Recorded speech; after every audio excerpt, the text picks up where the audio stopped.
When the Argo touched the shore of Iolcus, there was no song, only silence, heavy as a judgment. Jason returned, but not as a king, as someone who had lost himself along the way. The Golden Fleece rested in his hands, but it no longer shone like a gift from the gods. It was heavy, dead.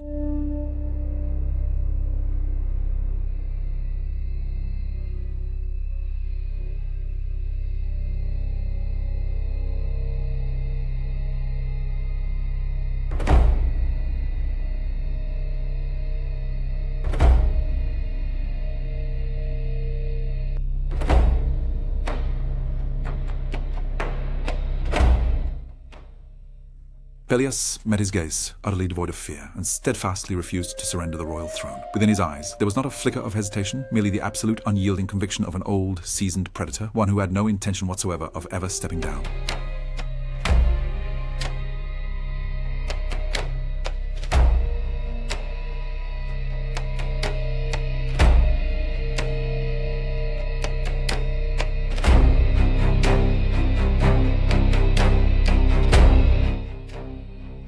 And then Medea made her grand appearance, not with a sword, but with a cunning thought. This was not the vengeance of the sword, it was the cunning retribution of the mind. Medea herself did not lay a hand upon Pelias. She orchestrated something far more dreadful. She manipulated his very own daughters into committing the act. First, she presented them with a powerful illusion. She quartered an old ram into pieces, then cast them into a cauldron full of boiling herbs.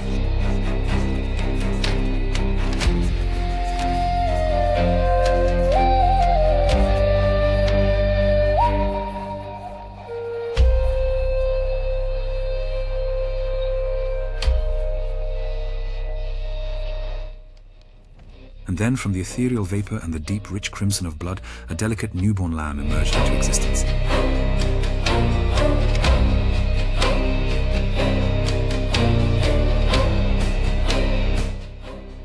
The daughters of Pelias believed, for they had witnessed their father's advanced age and feared its relentless grip more profoundly than death itself. Medea did not need to exert much effort to persuade them. A single potent sentence was all it took. You possess the power to restore his youth.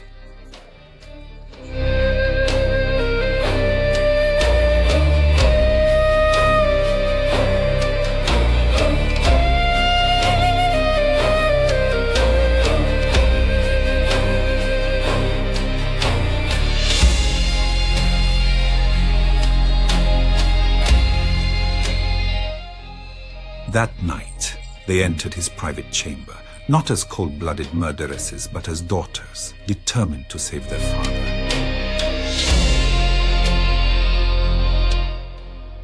They cut open his body, step by step, in utter silence. Each brutal blow was an act of unwavering faith. Then, they cast him into the cauldron. They waited patiently, but Medea added no more herbs, nor did she utter any incantation, for this ritual was never truly meant to succeed.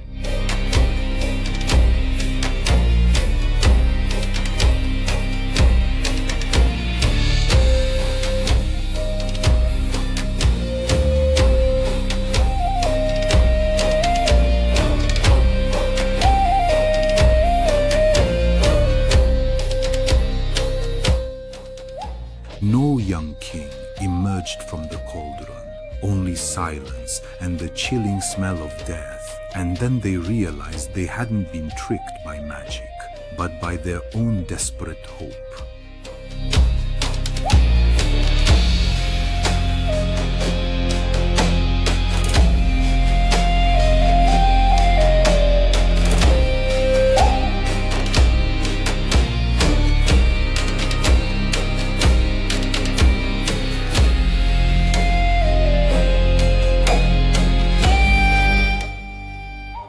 This is precisely how Medea's vengeance operated. It did not kill the physical body. It compelled an individual to personally destroy that which they held most dear.